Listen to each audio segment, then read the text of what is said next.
Basile et Togo, c'est vrai que le gouvernement ne peut pas tout faire, mais il faut au moins créer des conditions, non? Oui, pour permettre à ceux qui veulent se battre, comme on le dit de manière triviale, à ceux qui veulent s'auto-employer, que les bases soient mises, que les conditions soient créées pour qu'ils puissent se lancer dans leur propre affaire. Tout à fait, le gouvernement a mis sur pied, n'est-ce pas, des organismes institutionnels pour pouvoir accompagner les jeunes. Vous en connaissez une panoplie, nous n'allons pas revenir là-dessus parce que ça va nous prendre assez de temps. La proportion de ceux qui trouvent des solutions et celle de ceux qui ne trouvent pas. Déjà, le problème c'est que l'esprit est déjà. L'esprit d'en découdre avec un problème qui est celui de l'auto-emploi, il y est déjà. Il faut maintenant des moyens d'accompagnement plus conséquents pour que ces organismes-là puissent véritablement, de manière efficiente aussi, apporter, n'est-ce pas, la plus-value dans l'esprit qui a poussé leur création. C'est ça qu'il est question. Mais on ne peut pas, de but en blanc, dire qu'il n'y a pas d'organismes qui ont été mis en place par les pouvoirs publics. Le dire que c'est fait dans la démagogie.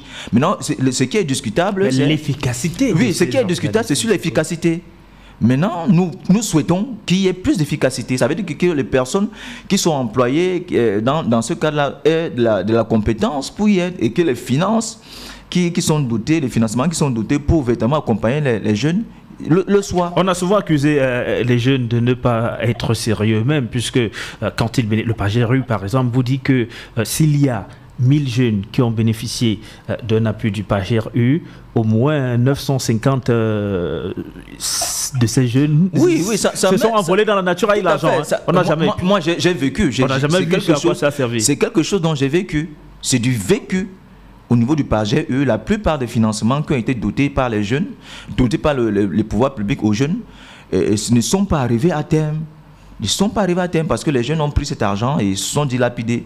Et soit ils sont allés dans des soit ils ont construit des mauvais projets ou bien des projets qui ne peuvent pas être réalisés et puis ils ont fait autre chose avec cet argent qui n'était pas destiné pour le cas. Alors que cet argent, c'est une subvention qui est remboursable en principe. Ce n'est pas un don.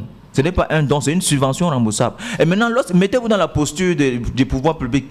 À chaque fois qu'ils mettent des dispositions, les jeunes pour qui ça devrait bénéficier, enfin qu'ils soient rentabilisés et remboursés, se mettent à fuir. Mais forcément, le projet va s'arrêter. Forcément, le projet va s'arrêter. C'est ça qui est une vérité. Il faut donc que les jeunes prennent plus conscience de ce que l'argent qui est mis à leur disposition, c'est un argent public. Le panéliste a dit tout à l'heure au téléphone, concernant les jeunes qui sont dans RDPC.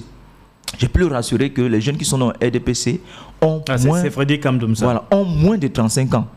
Je voulais rassurer Frédéric, pour avoir pris part au processus électoral, de par la base jusqu'au sommet, je puis te rassurer que les jeunes qui sont au sein du RDPC, du logis RDPC, ont moins de 35 ans. Ces jeunes de moins de 35 ans, combien sont ministres, combien ont des postes de directeurs? Et je veux même te rassurer que ceux qui sont même dans les bureaux de section, parce qu'on a intégré 3 jeunes dans les bureaux de section. RDPC, OFRDPC ont moins de 35 ans. Parce qu'on a intégré 3 jeunes ont moins de 35 ans. Et si un jeune avait un jour de plus... La thématique ici ne parle pas du positionnement politique, hein, en fait. Oui. Non, c'était juste pour essayer d'étayer, n'est-ce pas, ces concepts. Parce qu'aujourd'hui, on a justement l'impression que le positionnement politique est un tremplin. Oui. Bon. Notamment avec le RDPC.